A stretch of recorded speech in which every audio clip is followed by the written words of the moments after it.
नमस्कार मंडळी. तर तुम्हाला माझ्या हातात बीट दिसत असेल तर तुम्हाला वाटलं असेल की या बीटाचं काय करणार. तर बीट कट करते तर त्याचं ज्यूस वगैरे बनवणार. तर असं काही नाही आहे, याचा ज्यूस नाही बनवायचा आहे. मला काय बनवायचं आहे तर ते सांगते.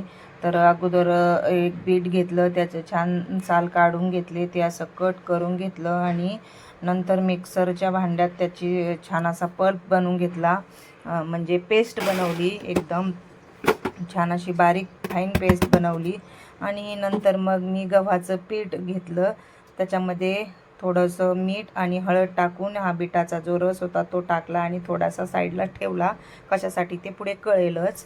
तर मला काय करायचं होतं, बिटाच्या चपात्या बनवायच्या होत्या. आता हे बीट आहे ना, तर ते बीट आपण अख्खं म्हणजे असं सलाड म्हणून खाऊ शकतो. मी आणि पालवीसाहेब खातो, परंतु मुलं आहेत ना, ते खात नाहीत. पण त्यांच्याही पोटात बीट गेलं पाहिजे, या दृष्टीनेच माझा हा एक निस्वार्थ प्रयत्न होता. आणि मी आता असंच करते आहे. बिटाची चपाती बनवते आहे, एक दिवस आड बनवते आहे, एक दिवस साधी चपाती, एक दिवस बिटाची चपाती. त्याच्याने मुलंही खातात आणि त्यांच्या पोटात बीटही जातं. तर असं छान त्याचा गोळा बनवून घेतला कणकेचा, 10 मिनटं त्याला भिजू दिलं आणि मस्त अशा चपात्या मऊ लुसलुशीत बनवून घेतल्या.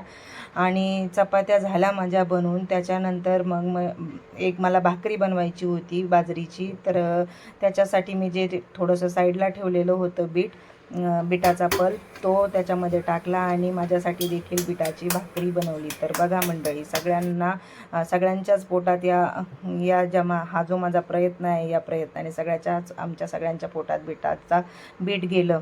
तर हाच माझा निस्वार्थ प्रयत्न होता की बीट मुलांनाही खायला दिलं पाहिजे. तर म्हणूनच त्याच्यासाठी केलेला हा एक हट्टहास होता माझा. तर कसं वाटलं आहे तुम्हाला ते नक्की सांगा.